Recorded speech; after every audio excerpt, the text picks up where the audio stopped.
റെസി ടോക്സിലേക്ക് സ്വാഗതം. റോഡിലൂടെ പൂക്കൾ കൊണ്ട് അലങ്കരിച്ച ഒരു കാർ പതുക്കെ മുന്നോട്ട് നീങ്ങുകയായിരുന്നു. ആ കാറിന്റെ പിൻസീറ്റിൽ ആദിലും നൂറയും ഇരിക്കുകയായിരുന്നു. രണ്ടുപേരുടെ മുഖത്ത് വിവാഹത്തിന്റെ സന്തോഷം നിറഞ്ഞു നിന്നു. ആദിൽ ചിരിച്ചുകൊണ്ട് നൂറയുടെ കൈ പിടിച്ചു. ഇനി എത്ര പ്രശ്നം വന്നാലും നിന്നെ ഞാൻ ഒരിക്കലും ഒറ്റയ്ക്കാക്കില്ല. നൂറ പുഞ്ചിരിച്ചു. ആ വാക്ക് ഒരിക്കലും മറക്കരുത്. ആ നിമിഷം അതൊരു സാധാരണ വാഗ്ദാനമാണെന്ന് ആദിൽ കരുതി. പക്ഷേ ആ വാക്ക് തന്നെയാകും അവന്റെ ജീവിതത്തിലെ ഏറ്റവും വലിയ പരീക്ഷണമായി മാറുമെന്ന് അവൻ അറിഞ്ഞിരുന്നില്ല. വിവാഹം കഴിഞ്ഞ് 7 ദിവസമായി. വീട് മുഴുവൻ ചിരിയും സന്തോഷവും. നൂറ എല്ലാവരോടും വളരെ പെട്ടെന്ന് ഇണങ്ങി. അവൾക്ക് പൂച്ചെടികൾ നട്ടു വളർത്താൻ ഇഷ്ടമായിരുന്നു. ഓരോ രാവിലെയും എഴുന്നേറ്റ് ചെടികൾക്ക് വെള്ളമൊഴിക്കും. ആദിലിന് ഇഷ്ടമുള്ള ചായ ഉണ്ടാക്കും. ആദിൽ പലപ്പോഴും പറയും, നീ വന്നതോടെ ഈ വീടിന് ജീവൻ വന്നു. അവൾ ചിരിച്ചു മറുപടി പറയും, വീടല്ല, നമ്മുടെ ജീവിതം. എന്നാൽ 7-ാം ദിവസത്തെ രാത്രി നൂറയ്ക്കൊരു ഫോൺ കോൾ വന്നു. അവൾ സ്ക്രീനിൽ നോക്കിയപ്പോൾ മുഖത്തെ പുഞ്ചിരി മാഞ്ഞു. ആരാ? ആദിൽ ചോദിച്ചു. തെറ്റായ നമ്പറാണ് എന്ന് പറഞ്ഞ് അവൾ ഫോൺ സൈലന്റ് ആക്കി. പക്ഷെ രാത്രി മുഴുവൻ അവൾക്ക് ഉറങ്ങാനായില്ല. ജനലരികിൽ നിന്ന് പുറത്തേക്ക് നോക്കിക്കൊണ്ടിരുന്നു. ആ സമയത്ത് ആദിൽ ഉറക്കത്തിനിടെ കണ്ണു തുറന്നപ്പോൾ അവൾ മുറിയിലില്ലെന്ന് ശ്രദ്ധിച്ചു. ബാൽക്കണിയിൽ നിന്നുകൊണ്ട് ആരോടോ പതുക്കെ സംസാരിക്കുകയായിരുന്നു. അവൻ അടുത്തേക്ക് പോകാൻ ശ്രമിച്ചപ്പോൾ നൂറ പെട്ടെന്ന് ഫോൺ കട്ട് ചെയ്തു. ഉറക്കം വന്നില്ല, അത്രേ ഉള്ളൂ, അവൾ പറഞ്ഞു. ആദിൽ അത് വിശ്വസിച്ചു. പിറ്റേന്ന് രാവിലെ ആദിൽ പതിവ് പോലെ നേരത്തെ എഴുന്നേറ്റു. നൂറ വിളിച്ചു, മറുപടിയില്ല. അടുക്കളയിൽ നോക്കി, ഇല്ല. മുകളിലെ മുറിയിലും നോക്കി, ഇല്ല. കുളിമുറി തുറന്നു, അവിടെയും കാണുന്നില്ല. ഫോൺ വിളിച്ചു, മൊബൈൽ സ്വിച്ച് ഓഫ് ആണ്. അവൻ വീടിന്റെ പുറത്തേക്ക് ഓടി. അയൽവാസികളോട് ചോദിച്ചു. ആർക്കും അവളെ കണ്ടിട്ടില്ല. വീട്ടിലേക്ക് തിരികെ വന്നപ്പോൾ മേശപ്പുറത്തൊരു കവർ കിടക്കുന്നത് കണ്ടു. അതിലൊരു വരി മാത്രം എഴുതിയിരുന്നു, എന്നെ അന്വേഷിക്കരുത്, അന്വേഷിച്ചാൽ നിനക്കാണ് അപകടം. ആദിലിന്റെ കൈകൾ വിറച്ചു. അത് നൂറയുടെ കൈയക്ഷരമായിരുന്നു. പക്ഷെ ആ കത്തിന്റെ താഴെ ചുവന്ന മഷിയിൽ മറ്റൊരടയാളമുണ്ടായിരുന്നു, ഒരു അപരിചിത ചിഹ്നം. ആ ചിഹ്നം കണ്ട നിമിഷം ആദിലിന്റെ അച്ഛൻ ഭയന്നു പറഞ്ഞു, ഇത് വീണ്ടും തിരികെ വന്നു. ആദിൽ അമ്പരന്ന അച്ഛന്റെ മുഖത്തേക്ക് നോക്കി. അച്ഛാ, നിങ്ങൾക്ക് ഈ ചിഹ്നം അറിയാമോ? അച്ഛൻ മറുപടി പറയാൻ തുടങ്ങുന്നതിന് മുൻപ് വീടിന് പുറത്തൊരു കറുത്ത കാർ വന്നു നിർത്തി. വീട്ടുമുറ്റത്ത് വന്ന് നിന്ന കറുത്ത കാറിലേക്ക് എല്ലാവരുടെയും കണ്ണുകൾ തിരിഞ്ഞു. കാറിന്റെ വാതികൾ പതുക്കെ തുറന്നു. അതിൽ നിന്ന് കറുത്ത ഷർട്ടും വെള്ളമുണ്ടും ധരിച്ച ഏകദേശം 60 വയസ്സ് തോന്നിക്കുന്ന ഒരാൾ പുറത്തിറങ്ങി. അയാളോടൊപ്പം 2 യുവാക്കളും ഉണ്ടായിരുന്നു. ആദിൽ അവരെ മുമ്പൊരിക്കലും കണ്ടിട്ടില്ല. പക്ഷെ ആദിലിന്റെ അച്ഛൻ ഇസ്മായിലിന്റെ മുഖം പെട്ടെന്ന് വിളറി. ഇവൻ ഇവിടെ വരുമെന്ന് ഞാൻ കരുതിയില്ല. ആദിൽ അത്ഭുതപ്പെട്ടു. അച്ഛാ, ആരാണിവർ? മറുപടി പറയാതെ ഇസ്മായിൽ വീടിനുള്ളിലേക്ക് നടന്നു. ആ മനുഷ്യൻ ആദിലിന്റെ അടുത്തേക്ക് വന്നു. നൂറ എവിടെയാണ്? ആദിൽ ദേഷ്യത്തോടെ ചോദിച്ചു. അതെനിക്ക് നിങ്ങളോടാണ് ചോദിക്കാനുള്ളത്. ആ മനുഷ്യൻ ശാന്തമായി പറഞ്ഞു. ഞങ്ങൾ അവളെ അന്വേഷിച്ചാണ് വന്നത്. നിങ്ങൾ ആരാണ്? എൻ്റെ പേര് ഹാഷിം. ഒരു നിമിഷം നിശബ്ദത. ശേഷം ഹാഷിം പോക്കറ്റിൽ നിന്ന് പഴയൊരു ഫോട്ടോ എടുത്ത് ആദിലിന് നൽകി. ആ ഫോട്ടോ കണ്ട് ആദിൽ ഞെട്ടിപ്പോയി. ഫോട്ടോയിൽ നൂറ ഉണ്ടായിരുന്നു. പക്ഷേ അവളുടെ പക്കൽ നിൽക്കുന്ന ആളുകൾ ആരുമല്ല. അതൊരു കുടുംബ ഫോട്ടോ ആയിരുന്നു. ഫോട്ടോയുടെ പുറകിൽ എഴുതിയിരിക്കുന്നത് നൂറ 2019. ആദിൽ അമ്പരന്നു. ഇത് അസാധ്യമാണ്. ഞാൻ നൂറയെ ആദ്യമായി കണ്ടത് കഴിഞ്ഞ വർഷമാണ്. ഹാഷിം ആദിലിന്റെ കണ്ണുകളിലേക്ക് നോക്കി. അപ്പോൾ നീ നിന്റെ ഭാര്യയെക്കുറിച്ചൊന്നും അറിയില്ല. അപ്പോഴാണ് ആദിലിന്റെ അച്ഛൻ പുറത്തേക്ക് വന്നത്. ഹാഷിമിനെ കണ്ടതും അദ്ദേഹം പറഞ്ഞു, ഇത്ര വർഷം കഴിഞ്ഞിട്ടും നിങ്ങൾ അവളെ വിട്ടില്ലേ? ഹാഷിം ശാന്തനായി മറുപടി പറഞ്ഞു, ഞങ്ങൾ വിട്ടിരുന്നു, പക്ഷെ അവർ വിട്ടില്ല. അവർ ആരാണെന്ന് ചോദിക്കാൻ ആദിൽ വായ തുറന്നപ്പോൾ ഹാഷിമിന്റെ ഫോൺ റിങ് ചെയ്തു. അയാൾ ഫോൺ എടുത്തു. മറുവശത്തു നിന്ന് ഒരേ ഒരു വാക്ക്. ഹാഷിമിന്റെ മുഖം മാറി. ആദിൽ, നമുക്കിപ്പോൾ തന്നെ ഇവിടെ നിന്ന് പോകണം. എന്തിന്? അപ്പോഴേക്കും വീടിന്റെ മുന്നിലൂടെ ഒരു ബൈക്ക് അതിവേഗം പാഞ്ഞുപോയി. ഒരു ചെറിയ പാക്കറ്റ് വീടിന്റെ ഗേറ്റിനകത്തേക്ക് എറിഞ്ഞു. ഹാഷിം ഉറക്കെ വിളിച്ചു, ആരും തുടരുത്. എല്ലാവരും പിന്നോട്ട് മാറി. ആദിൽ ശ്വാസം പിടിച്ച് ആ പാക്കറ്റിലേക്ക് നോക്കി. ആദിലിന്റെ കണ്ണുകൾ ആ ചെറിയ പാക്കറ്റിൽ പതിഞ്ഞു. അത് പൊട്ടിത്തെറിക്കുമെന്ന് എല്ലാവരും കരുതി. പക്ഷേ 5 സെക്കൻഡ് കഴിഞ്ഞിട്ടും ഒന്നും സംഭവിച്ചില്ല. ഹാഷിം പതുക്കെ മുന്നോട്ട് നടന്നു. ഒരു തുണി ഉപയോഗിച്ച് പാക്കറ്റ് എടുത്തു. ആദിലും ഇസ്മായിലും ശ്വാസം അടക്കി നിന്നു. പാക്കറ്റ് തുറന്നപ്പോൾ അതിനുള്ളിൽ ചെറിയൊരു മൊബൈൽ ഫോൺ, പിന്നെ ഒരു വെളുത്ത കവർ. ഹാഷിം ആദ്യം ഫോൺ ഓണാക്കി. സ്ക്രീനിൽ ഒരു വീഡിയോ മാത്രം. അത് പ്ലേ ചെയ്തു. എല്ലാവരും ഞെട്ടി. സ്ക്രീനിൽ നൂറ. അവൾ കരയുകയായിരുന്നു. ആദിൽ, ഈ വീഡിയോ നീ കാണുന്നുണ്ടെങ്കിൽ ഞാൻ നിന്റെ അടുത്തില്ല എന്നർത്ഥം. ആദിലിന്റെ കണ്ണുകൾ നിറഞ്ഞു. നൂറ, വീഡിയോ തുടർന്നു. ഞാൻ നിന്നെ ചതിച്ചിട്ടില്ല. പക്ഷെ എൻ്റെ ഭൂതകാലം നിന്നോട് പറയാൻ എനിക്ക് ധൈര്യമുണ്ടായില്ല. എന്നെ അന്വേഷിക്കരുത്, കാരണം എന്നെ അന്വേഷിക്കുന്നവർ നിന്നെയും ലക്ഷ്യമാക്കും. അവൾ എന്തോ പറയാൻ തുടങ്ങുന്നതിനിടയിൽ പെട്ടെന്ന് വീഡിയോ നിർത്തി. സ്ക്രീൻ കറുപ്പായി. അതിലൊരു വാചകം മാത്രം തെളിഞ്ഞു: ടൈം ഈസ് ഓവർ. അതിൻ്റെ താഴെ വീണ്ടും അതേ ചുവന്ന ചിഹ്നം. ആദിൽ ദേഷ്യത്തോടെ ഫോൺ നിലത്തേക്ക് എറിയാൻ പോയപ്പോൾ ഹാഷിം തടഞ്ഞു. ഇല്ല, ഇതൊരു തെളിവാണ്. ശേഷം അയാൾ കവറ് തുറന്നു. അതിനുള്ളിലൊരു പഴയ പത്രക്കഷ്ണം. തലക്കെട്ട് വായിച്ച് ആദിൽ വിറച്ചു. യുവതി തീപിടുത്തത്തിൽ മരിച്ചു. മൃതദേഹം തിരിച്ചറിയാനാകാത്ത നിലയിൽ. വാർത്തയിലെ പേര് നൂറ ഫാത്തിമ. തീയതി 7 വർഷം മുൻപ്. ആദിൽ വിശ്വസിക്കാൻ കഴിഞ്ഞില്ല. ഇതെങ്ങനെ സാധിക്കും? 7 വർഷം മുൻപ് മരിച്ച ആളെയാണ് ഞാൻ വിവാഹം കഴിച്ചത്. ഹാഷിം ദീർഘനിശ്വാസം വിട്ടു. അതാണ് ഞങ്ങൾക്കും കണ്ടെത്തേണ്ടത്. അപ്പോൾ ആദിലിന്റെ അച്ഛൻ പെട്ടെന്ന് ഇരുന്നു പോയി. അദ്ദേഹത്തിന്റെ കൈകൾ വിറയ്ക്കുകയായിരുന്നു. ഇനി മറച്ചു വെച്ചിട്ട് കാര്യമില്ല. ആദിലും ഹാഷിമും അദ്ദേഹത്തെ നോക്കി. ഇസ്മായിൽ പതുക്കെ പറഞ്ഞു: നിന്റെ വിവാഹം യാദൃച്ഛികമായിരുന്നില്ല ആദിൽ. നൂറയും നിന്റെ ജീവിതത്തിലേക്ക് കൊണ്ടുവന്നത് ആരോ മനഃപൂർവ്വമാണ്. ആ വാക്കുകൾ കേട്ട് ആദിലിന്റെ ലോകം തലകീഴായി. അതേ നിമിഷം വീട്ടിലെ വൈദ്യുതി പെട്ടെന്ന് പോയി. മുഴുവൻ വീടും ഇരുട്ടിലായി. പുറത്ത് ശക്തമായ മഴ തുടങ്ങി. ഇരുട്ടിൽ നിന്ന് മുകളിലേക്ക് ആരോ നടക്കുന്നത് പോലെ ഒരു ശബ്ദം. ആദിൽ മതിലിലൂടെ തൂങ്ങിയിരുന്ന ടോർച്ച് എടുത്തു. ഞാൻ നോക്കാം. വേണ്ട, ഹാഷിം ഉറക്കെ പറഞ്ഞു. ഒറ്റയ്ക്ക് പോകരുത്. മൂവരും പതുക്കെ പടിപടി കയറി. ഓരോ ചുവടും ഭയവും സംശയവും നിറഞ്ഞതായിരുന്നു. മുകളിലെ മുറിയുടെ വാതിൽ പാതി തുറന്നു കിടക്കുകയായിരുന്നു. ആദിൽ പതുക്കെ വാതിൽ തുറന്നു. മുറി ശൂന്യം. പക്ഷേ ജനൽ പൂർണ്ണമായും തുറന്നു കിടക്കുന്നു. കാറ്റിൽ തിരശീലകൾ ശക്തമായി ആടുന്നു. അപ്പോൾ ടോർച്ചിന്റെ വെളിച്ചം നിലത്തു വീണ ഒരു വസ്തുവിൽ പതിഞ്ഞു. അത് നൂറയുടെ വിവാഹമോതിരം.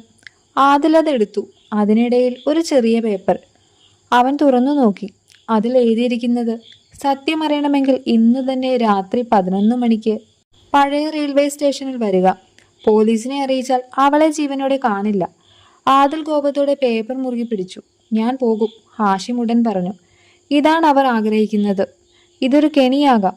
ആദിൽ ഉറച്ച ശബ്ദത്തിൽ മറുപടി പറഞ്ഞു. കെണിയാണെങ്കിലും ഞാൻ പോകും. നൂറയെ ഞാൻ തിരികെ കൊണ്ടുവരും. സമയം രാത്രി 10:45. പഴയ റെയിൽവേ സ്റ്റേഷൻ. വർഷങ്ങളായി ഉപയോഗിക്കാത്ത പ്ലാറ്റ്ഫോം. മഴ പെയ്യുന്നുണ്ട്. സ്റ്റേഷനിൽ ആരുമില്ല. ആദിൽ ഒറ്റയ്ക്ക് നടന്നു. പെട്ടെന്ന് പിന്നിൽ നിന്ന് ഒരു സ്ത്രീയുടെ ശബ്ദം. ആദിൽ. അവൻ തിരിഞ്ഞു. കണ്ണുകൾ വിശാലമായി. അല്പം ദൂരെയായി മഴയിൽ നിൽക്കുന്ന നൂറ ആയിരുന്നു. നൂറ! ആദിൽ ഓടിച്ചെന്നു. പക്ഷെ അവളുടെ അടുത്തെത്താൻ പോകുമ്പോൾ പിന്നിൽ നിന്നൊരു കറുത്ത വാൻ വേഗത്തിൽ വന്ന് 2 പേർ ഇറങ്ങി. നൂറയെ ബലമായി വാനിലേക്ക് വലിച്ചു കയറ്റി. ആദിൽ, ഓടിപ്പോ! നൂറ ഉറക്കെ നിലവിളിച്ചു. ആദിൽ വാനിന്റെ പിന്നാലെ ഓടി. പക്ഷെ വാൻ ഇരുട്ടിലേക്ക് മറഞ്ഞു. അവിടെ നിലത്ത് വീണു കിടന്ന് ഒരു ചെറിയ ലോക്കറ്റ് മാത്രം. ആദിൽ അത് എടുത്തു. ലോക്കറ്റ് തുറന്നപ്പോൾ അതിനുള്ളിൽ ഒരു കുഞ്ഞിന്റെ ഫോട്ടോ. ആ കുഞ്ഞിന്റെ പിന്നിൽ എഴുതിയിരിക്കുന്നത് സൈന 2003. ആദിൽ സ്വയം ചോദിച്ചു, സൈന ആരാണ്? അവൻ അറിയില്ലായിരുന്നു. ആ കുഞ്ഞിന്റെ പേരാണ് നൂറ അപ്രത്യക്ഷമായതിന്റെ യഥാർത്ഥ താക്കോൽ. റെയിൽവേ സ്റ്റേഷനിൽ നിന്ന് കിട്ടിയ ലോക്കറ്റ് ആദിൽ വീണ്ടും തുറന്നു. അതിനുള്ളിലെ കുഞ്ഞിന്റെ ചിത്രം അവൻ സൂക്ഷിച്ചു നോക്കി. പിന്നിൽ എഴുതിയിരുന്നത് സൈന 2003. ആ പേരവന്റെ മനസ്സിൽ വീണ്ടും വീണ്ടും മുഴങ്ങിക്കൊണ്ടേയിരുന്നു. അതേസമയം ഹാഷിം അവന്റെ അടുത്തെത്തി. ആ ലോക്കറ്റ് എനിക്ക് കാണിക്കൂ. ലോക്കറ്റ് കണ്ട നിമിഷം ഹാഷിമിന്റെ മുഖം മാറി. അപ്പോൾ അവർ സൈനയെയും കണ്ടെത്തിയോ? ഹാഷിം, സൈന ആരാണ്? ഹാഷിം കുറച്ചുനേരം മിണ്ടാതിരുന്നു. ശേഷം പതുക്കെ പറഞ്ഞു, നൂറയുടെ യഥാർത്ഥ പേര് നൂറയല്ല. ആദിൽ ഞെട്ടി. അവളുടെ യഥാർത്ഥ പേര് സന ഫാത്തിമ. സൈന അവളുടെ അനിയത്തിയാണ്. 20 വർഷം മുൻപ് ഒരു സ്വത്ത് തർക്കത്തിനിടയിൽ സനയുടെ മാതാപിതാക്കൾ കൊല്ലപ്പെട്ടു. അന്ന് സനയ്ക്ക് 10 വയസ്സും സൈനയ്ക്ക് 2 വയസ്സും മാത്രമായിരുന്നു. കൊലപാതകം നടത്തിയവർക്കെതിരെ സന ഒരു പ്രധാന സാക്ഷിയായിരുന്നു. അതുകൊണ്ടാണ് ഒരു സാമൂഹിക പ്രവർത്തകനായ ഹാഷിം സനയുടെ പേര് മാറ്റി അവളെ മറ്റൊരു നഗരത്തിലേക്ക് മാറ്റിയത്. വർഷങ്ങൾ കടന്നു. സന പുതിയ പേരിൽ ജീവിക്കാൻ തുടങ്ങി. ആ പേരായിരുന്നു നൂറ. പക്ഷെ അവളുടെ അനിയത്തി സൈനയെ സുരക്ഷിതമായി മറ്റൊരു കുടുംബത്തിലേക്കാണ് മാറ്റിയത്. 2 സഹോദരിമാരും പിന്നീട് ഒരിക്കലും കണ്ടുമുട്ടിയില്ല. ഇപ്പോൾ അവളെ പിന്തുടരുന്നത് എന്തിനാണ്? ആദിൽ ചോദിച്ചു. ഹാഷിം ദീർഘനിശ്വാസം വിട്ടു.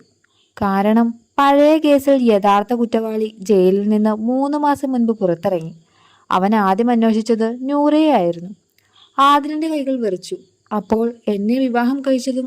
അതെ, നിന്നെ അവൾ സ്നേഹിച്ചിരുന്നു. പക്ഷേ തൻ്റെ ഭൂതകാലം നിന്റെ ജീവിതം നശിപ്പിക്കുമെന്ന് ഭയന്നിരുന്നു. അന്നേരം ആദിലിന്റെ ഫോൺ ശബ്ദിച്ചു. അപരിചിത നമ്പർ. അവൻ ഫോൺ എടുത്തു.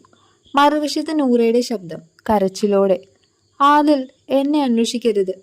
നൂറ, നീ എവിടെയാണ്? അവൾ എന്തോ പറയാൻ ശ്രമിച്ചു. പക്ഷെ പെട്ടെന്ന് മറ്റൊരാളുടെ ശബ്ദം കേട്ടു. സമയം കഴിഞ്ഞു. ഫോൺ കട്ട് ചെയ്തു.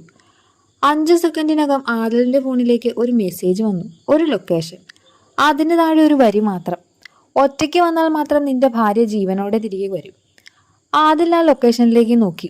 അത് നഗരത്തിന് പുറത്തുള്ള ഉപേക്ഷിക്കപ്പെട്ട ഒരു പഴയ ഗോഡൌൺ ആയിരുന്നു. അവൻ ഹാഷിമിനെ നോക്കി. ഇന്നെല്ലാം അവസാനിക്കും. സമയം രാത്രി 12 മണി. പഴയ ഗോഡൌണിന് മുന്നിൽ ആദിൽ കാറ് നിർത്തി. ചുറ്റും കനത്ത നിശബ്ദത. അവൻ പതുക്കെ അകത്തേക്ക് നടന്നു. തകർന്ന ജനലുകളിലൂടെ കാറ്റ് വീശുന്ന ശബ്ദം മാത്രം. പെട്ടെന്നൊരു ലൈറ്റ് തെളിഞ്ഞു. കസേരയിൽ കൈകൾ കെട്ടിയ നിലയിൽ നൂറ. മുഖത്ത് മുറിവുകൾ. ആദിലിനെ കണ്ടപ്പോൾ അവളുടെ കണ്ണുകൾ നിറഞ്ഞു. ആദിൽ, ഇവിടെ നിന്ന് പോ. അതേസമയം പിന്നിൽ നിന്ന് കയ്യടി കേട്ടു. ഒരു മധ്യവയസ്കൻ ഇരുട്ടിൽ നിന്ന് പുറത്തേക്ക് വന്നു. അവസാനം നീ എത്തി. ഹാഷിം അവനെ കണ്ടതും ഞെട്ടി. റഹ്മാൻ. അയാൾ ചിരിച്ചു. അതെ, 20 വർഷം മുൻപ് നിങ്ങളെല്ലാവരും എന്നെ തോൽപ്പിച്ചു എന്ന് കരുതി. പക്ഷെ ഞാൻ തിരികെ വന്നു. റഹ്മാൻ നൂറയുടെ അടുത്തേക്ക് നടന്നു. ഇവളാണ് എനിക്കെതിരെ സാക്ഷി പറയാൻ ജീവനോടെ ബാക്കിയുണ്ടായിരുന്നത്. ഇത്ര വർഷം ഒളിച്ചെങ്കിലും ഇന്നെല്ലാം തീരും. ആദിൽ മുന്നോട്ട് വന്നു. അവളെ വിട്ടേക്കൂ. റഹ്മാൻ ചിരിച്ചു. നിനക്കറിയാമോ, നിന്നെ അവളുടെ ജീവിതത്തിലേക്ക് എത്തിച്ചതും യാദർച്ഛികമല്ല. ആദിൽ അമ്പരന്നു. നീ ആരാണെന്ന് ഞാൻ മാസങ്ങളായി അന്വേഷിക്കുകയായിരുന്നു. നിന്നെ ഉപയോഗിച്ച് ഇവിടെ പുറത്തേക്ക് കൊണ്ടുവരാനായിരുന്നു എൻ്റെ പദ്ധതി. ആ വാക്കുകൾ കേട്ട് നൂറ പൊട്ടിക്കരഞ്ഞു. ക്ഷമിക്കണം ആദിൽ, നിന്നെ ഞാൻ മനഃപൂർവ്വം ഈ അപകടത്തിലേക്ക് കൊണ്ടുവന്നതല്ല. ആദിൽ അവളെ നോക്കി. നീ എന്നെ സ്നേഹിച്ചതെല്ലാം സത്യമാണോ? നൂറ ഒരു നിമിഷം പോലും മടിച്ചില്ല. എൻ്റെ ജീവിതത്തിൽ ഞാൻ പറഞ്ഞ ഏറ്റവും വലിയ സത്യം അതാണ്. ആദിൽ ശാന്തമായി പുഞ്ചിരിച്ചു. എങ്കിൽ ഞാൻ നിന്നെ ഇവിടെ നിന്ന് കൊണ്ടുപോകും. അവൻ പതുക്കെ മുന്നോട്ട് നടന്നു. അപ്പോൾ റഹ്മാൻ തോക്കുയർത്തി. ഒരടി കൂടി മുന്നോട്ട് വന്നാൽ. വെടിയൊച്ച ഗോഡൌണിൽ മുഴങ്ങി. പക്ഷെ വെടിയേറ്റത് ആദിലിനല്ല. റഹ്മാന്റെ കയ്യിൽ നിന്ന് തോക്ക് തെറിച്ചു വീണു. പിന്നിൽ നിന്ന് പോലീസ് അകത്തേക്ക് കയറി. ആരും അനങ്ങരുത്. ഹാഷിം നേരത്തെ തന്നെ പോലീസിനെ വിവരം അറിയിച്ചിരുന്നു. റഹ്മാൻ രക്ഷപ്പെടാൻ ശ്രമിച്ചെങ്കിലും പോലീസുകാർ അവനെ കീഴടക്കി. നൂറയെ കെട്ടിയിരുന്ന കയറുകൾ അഴിച്ചു. അവൾ ഓടി വന്ന് ആദിലിനെ കെട്ടിപ്പിടിച്ചു. രണ്ടുപേരുടെയും കണ്ണുകളിൽ കണ്ണുനീർ. പക്ഷെ റഹ്മാൻ പോലീസ് പുറത്തേക്ക് കൊണ്ടുപോകുമ്പോൾ അവനൊന്ന് തിരിഞ്ഞിട്ട് ചിരിച്ചു. നിങ്ങൾ ജയിച്ചെന്ന് കരുതണ്ട, കളി ഇതുവരെ കഴിഞ്ഞിട്ടില്ല. ആ വാക്കുകൾ കേട്ട് ആദിലും നൂറയും പരസ്പരം നോക്കി. റഹ്മാനെ പോലീസ് വാഹനത്തിലേക്ക് കയറ്റുന്നതിനിടെ അവൻ ആദിലിനെ നോക്കി തിരിച്ചിരിച്ചു.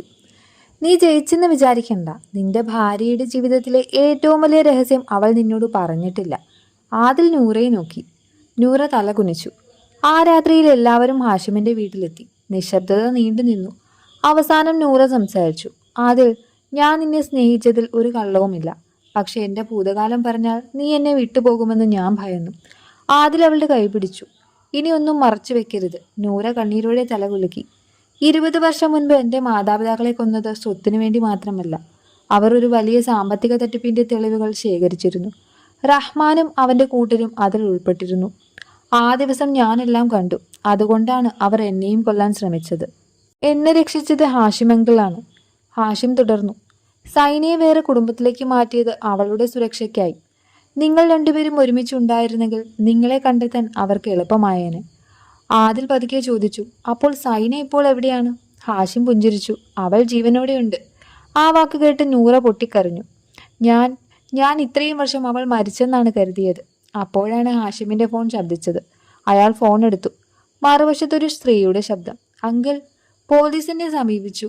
ഹാഷിമിന്റെ കണ്ണുകൾ നിറഞ്ഞു. സൈന. നൂറ ഫോൺ നിറയുന്ന കൈകളാൽ വാങ്ങി. സൈന, ഞാൻ നിന്റെ ചേച്ചിയാണ്.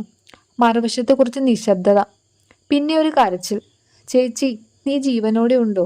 2 സഹോദരിമാരും ഫോണിലൂടെ കരഞ്ഞു. ആദിൽ ആ കാഴ്ച നോക്കി നിന്നു. അവന് മനസ്സിലായി, ഈ കഥയുടെ അവസാനം പ്രതികാരമല്ല, ഒരു കുടുംബം വീണ്ടും ഒന്നിക്കുകയായിരുന്നു. എന്നാൽ അടുത്ത ദിവസം കോടതിയിലേക്ക് കൊണ്ടുപോകുന്നതിനിടെ റഹ്മാൻ പോലീസ് വാഹനത്തിൽ നിന്ന് രക്ഷപ്പെടാൻ ശ്രമിച്ചു. അവൻ നേരെ ഒരു പഴയ ഫാക്ടറിയിലേക്ക് ഓടി. പോലീസ് അവനെ പിന്തുടർന്നു. ആദിലും നൂറയും അവിടെ എത്തി. റഹ്മാൻ അവസാനമായി ആദിലിനെ നോക്കി പറഞ്ഞു, എൻ്റെ ജീവിതം ജയിലിൽ തീരില്ല, പക്ഷേ നിങ്ങളുടെ ജീവിതവും സമാധാനത്തോടെ മുന്നോട്ട് പോകില്ല. അവൻ പിന്നിലേക്ക് ഓടിയപ്പോൾ തകർന്ന മേൽക്കൂരയിൽ നിന്ന് വലിയ ഇരുമ്പ് ബീം താഴേക്ക് പതിച്ചു. റഹ്മാന് രക്ഷപ്പെടാൻ കഴിഞ്ഞില്ല. അവന്റെ ജീവിതം അവിടെ അവസാനിച്ചു. പോലീസുകാർ നിശബ്ദമായി നിന്നു. നൂറ ആദിലിന്റെ കൈ മുറുകെ പിടിച്ചു. വർഷങ്ങളായി അവളെ പിന്തുടർന്ന ഭയം ആ നിമിഷം അവസാനിച്ചു. റഹ്മാന്റെ മരണത്തിന് ശേഷം കേസ് ഔദ്യോഗികമായി അവസാനിച്ചു. വർഷങ്ങളായി അടച്ചുവെച്ചിരുന്ന ഫയലുകൾ വീണ്ടും തുറന്നു. കോടതി സന ഫാത്തിമ എന്ന യഥാർത്ഥ പേര് രേഖപ്പെടുത്തി. പക്ഷെ അവൾ എല്ലാവർക്കും പരിചിതയായ നൂറ എന്ന പേര് തന്നെ ജീവിക്കാൻ തീരുമാനിച്ചു. കുറച്ചു ദിവസങ്ങൾക്ക് ശേഷം ഹാഷിം, ആദിൽ, നൂറ എന്നിവർ ഒരു ചെറിയ വീട്ടിലേക്ക് എത്തി. വാതിൽ പതുക്കെ തുറന്നു. മുന്നിൽ ഏകദേശം 23 വയസ്സുള്ള ഒരു യുവതി. അവളുടെ കണ്ണുകൾ നൂറയുടെ കണ്ണുകളോട് പോലെ തന്നെ. രണ്ടുപേരും കുറച്ചുനേരം പരസ്പരം നോക്കി നിന്നു. സൈന, നൂറയുടെ ശബ്ദം വിറച്ചു. ചേച്ചി. അടുത്ത നിമിഷം അവർ ഓടിയെത്തി പരസ്പരം കെട്ടിപ്പിടിച്ചു. 20 വർഷത്തെ വേർപിരിയൽ ആ ഒറ്റ ആലിംഗനത്തിൽ അവസാനിച്ചു. ഹാഷിമിന്റെ കണ്ണുകളിൽ കണ്ണുനീർ നിറഞ്ഞു. ഇനി എനിക്ക് സമാധാനമായി ജീവിക്കാം, അദ്ദേഹം പതുക്കെ പറഞ്ഞു. മാസങ്ങൾ കടന്നുപോയി. ആദിലും നൂറയും പഴയ വീട് വിട്ട് പുതിയൊരു വീട്ടിലേക്ക് മാറി. ഒരു വൈകുന്നേരം തോട്ടത്തിൽ പൂച്ചെടികൾ വെള്ളമൊഴിക്കുകയായിരുന്ന നൂറ ആദിൽ പിന്നിൽ നിന്ന് വന്ന് ചോദിച്ചു, ഒരു കാര്യം ചോദിക്കട്ടെ? എന്താ? നീ ആദ്യ ദിവസം തന്നെ സത്യം പറഞ്ഞിരുന്നെങ്കിൽ. നൂറ ചെറുതായി ചിരിച്ചു. അപ്പോൾ നീ എന്നെ വിവാഹം കഴിക്കുമായിരുന്നോ? ആദിൽ പുഞ്ചിരിച്ചു. സത്യം പറഞ്ഞ പെൺകുട്ടിയെ ഞാൻ കൂടുതൽ സ്നേഹിച്ചേനെ. നൂറയുടെ കണ്ണുകൾ വീണ്ടും നിറഞ്ഞു. ക്ഷമിക്കണം. ആദിൽ അവളുടെ കൈ പിടിച്ചു. കഴിഞ്ഞ കാലം മാറ്റാൻ കഴിയില്ല, പക്ഷേ ഭാവി നമുക്ക് ഒരുമിച്ച് എഴുതാം. 1 വർഷത്തിന് ശേഷം അതേ ദിവസം അതേ തീയതി അവരുടെ വിവാഹ വാർഷികം. വീട്ടിൽ ചെറിയ ആഘോഷം. ഹാഷിം, സൈന, അടുത്ത സുഹൃത്തുക്കൾ എല്ലാവരും എത്തിയിരുന്നു. കേക്ക് മുറിക്കുന്നതിന് മുൻപ് ആദിൽ പറഞ്ഞു, ഈ 1 വർഷം എന്നെ പഠിപ്പിച്ച ഏറ്റവും വലിയ പാഠം എന്താണെന്നറിയാമോ? എല്ലാവരും അവനെ നോക്കി. സ്നേഹം എന്നത് ഒരിക്കലും രഹസ്യങ്ങളിലൂടെ ജീവിക്കരുത്. വിശ്വാസമാണ് ഒരു ബന്ധത്തിന്റെ ഏറ്റവും വലിയ ശക്തി. നൂറ അവന്റെ തോളിൽ തല ചായ്ച്ചു. ഇനി നമ്മുടെ ജീവിതത്തിൽ രഹസ്യങ്ങളൊന്നുമില്ല. ആകാശത്ത് ചെറിയ മഴത്തുള്ളികൾ വീഴാൻ തുടങ്ങി. വിവാഹം കഴിഞ്ഞ് 7-ാം ദിവസം തുടങ്ങിയ പേടിയും കണ്ണീരും ഇപ്പോൾ പ്രതീക്ഷയും സമാധാനവുമായി മാറിയിരുന്നു. ആദിൽ ആകാശത്തേക്ക് നോക്കി പുഞ്ചിരിച്ചു. ഈ പ്രാവശ്യം ഞാൻ നിന്നെ ഒരിക്കലും ഒറ്റയ്ക്കാക്കില്ല. നൂറ അവന്റെ കൈ മുറുകെ പിടിച്ചു. ഇനി അതിന്റെ ആവശ്യമില്ല, കാരണം ഞാൻ വീട്ടിലെത്തി.